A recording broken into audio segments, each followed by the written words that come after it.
बारामती लोकसभा निवडणूक पार पडल्यानंतर लवकरच विधानसभेच्या निवडणुका आता होणार आहेत। अजित पवार यांचे सख्खे पुतणे युगेंद्र पवार यांना बारामती विधानसभा निवडणुकीसाठी संधी द्यावी अशी मागणी युगेंद्र पवार यांच्या कार्यकर्त्यांनी शरद पवारांकडे केली आहे।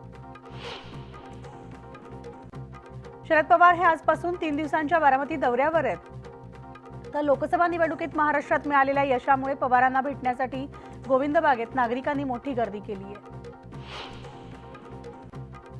मुंबईमध्ये 13 जून रोजी मनसे पदाधिकाऱ्यांची बैठक होणार आहे, तर रंगशारदामध्ये बैठकीचं आयोजन करण्यात आलंय आणि या बैठकीमध्ये विधानसभेच्या तयारीचा आढावा घेतला जाणार आहे। 18व्या लोकसभेच्या अध्यक्षपदाची निवड करावी लागणार आहे। हे पद दक्षिणेमधील नेत्याला दिलं जाऊ शकतं अशी चर्चा सुरू आहे आणि भाजपच्या आंध्र प्रदेशच्या प्रदेशाध्यक्ष डी पुरंदेश्वरी यांची लोकसभा अध्यक्षपदी निवड करण्याबाबत विचार सुरू असल्याची माहिती मिळते। तर 17व्या लोकसभेचे अध्यक्ष राहिलेले ओम बिर्ला यांचं सुद्धा नाव त्यामुळे शर्यतीत आहे।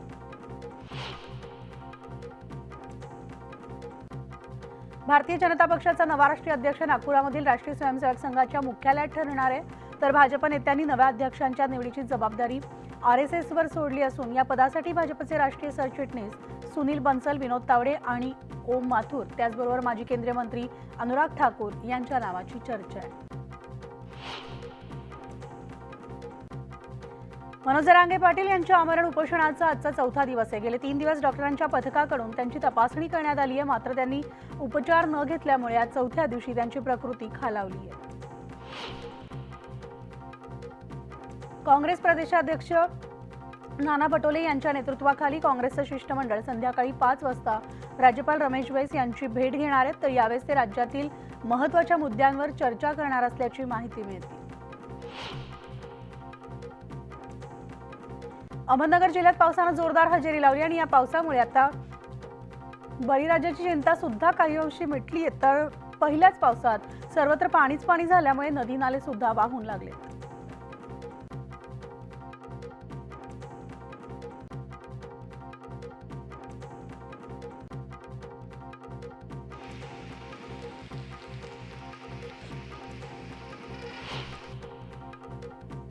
तर राज्यभरामध्ये पाऊस पडत असताना जुन्नरमध्ये मात्र पावसाने पाठ फिरवली आहे। कुकडी प्रकल्पामध्ये फक्त 3.72% पाणीसाठा शिल्लक राहिला आहे आणि पिंपळगावामधील जोगे धरणामध्ये 58.88 - 58% पाणीसाठा शिल्लक आहे आणि त्यामुळे बळीराजा चिंतेत सापडलाय। रत्नागिरी जिल्ह्याला आज पावसाचा ऑरेंज अलर्ट देण्यात आला, तर वाऱ्याचा वेग ताशी 30 ते 40 किलोमीटर राहणार असल्यामुळे मच्छीमारांनी समुद्रात जाऊ नये, किनारी भागातील नागरिकांनी काळजी घ्यावी असं आवाहन प्रशासनाकडून करण्यात आलं। तर बुलढाण्यामधल्या खामगाव तालुक्यात ढगफुटी सदृश पाऊस झाल्यामुळे बोर्डी नदीला पूर आला। नदीला पूर आल्यामुळे बेलुरा, खोलखेड, मोरगाव गावांचा खामगाव शहराशी संपर्क देखील तुटलाय।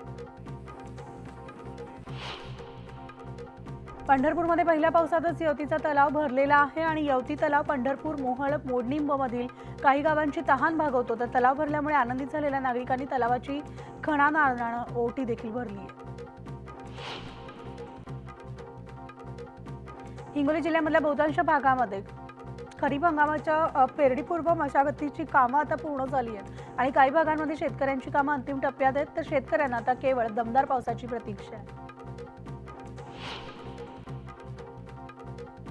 सोलापूर जिल्ह्यामध्ये सुद्धा गेल्या आठवड्याभरापासून सलग पाऊस सुरू असल्यामुळे भाजीपाल्याचे दर कडाडलेत। कोथिंबीर, टोमॅटो, मिरची, भेंडी आणि गव्हाचे दर वाढल्यामुळे सर्वसामान्यांच्या खिशाला फटका बसतो। भुसावळ शहरामधील पाणी टंचाईची तीव्रता कमी करण्यासाठी पालिका दररोज 8 टँकरच्या 40 फेऱ्या करून मोफत पाणी पुरवठा करत होती, मात्र चालकांवर वारंवार दमदाटी होत असल्यामुळे टँकर चालकांनी सेवा देण्यास नकार दिलाय। त्यामुळे आता मोफतच पाणी पुरवठा बंद होणार आहे। नीटचा निकाल रद्द करण्याची सर्वोच्च न्यायालयात मागणी करणारी याचिका दाखल करण्यात आली होती, त्यावर आज सुनावणी होणार आहे आणि यंदाच्या नीट परीक्षेमध्ये गैरप्रकार झाल्याच्या आरोपांवरून राजकीय चर्चेला उधाण आलंय। त्यामुळे आता कोर्ट या परीक्षेबाबत काय निर्णय देणार याकडे सुद्धा लाखो विद्यार्थ्यांचं लक्ष लागलंय। तर धाराशिव जिल्ह्यामधील तुळजापूर तालुक्यामधल्या मसला इथं वीज पडल्यानंतर जमिनीमधून निळं पाणी बाहेर आलंय आणि या घटनेमुळे सगळ्यांनीच आश्चर्य व्यक्त केलंय। तर या घटनेची माहिती मिळाल्यानंतर महसूल आणि जिओलॉजी विभागाचे अधिकारी दाखल झालेत, तर ते अधिक तपास देखील करतायत।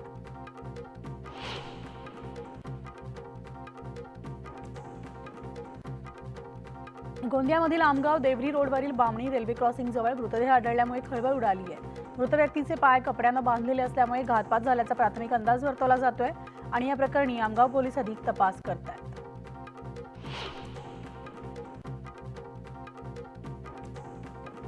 छत्रपती संभाजीनगर मालेगाव महामार्गावर मेंढ्या घेऊन जाणारा ट्रक उलटला आणि या अपघातात 90 मेंढ्यांचा जागीच मृत्यू झालाय तर 150 मेंढ्या बचावलेल्या आहेत। आणि या बातम्यांचा बुलेटिनमध्ये छोटासा ब्रेक घेऊन लगेचच परततोय पाहत रहा न्यूज 18 लोकमत।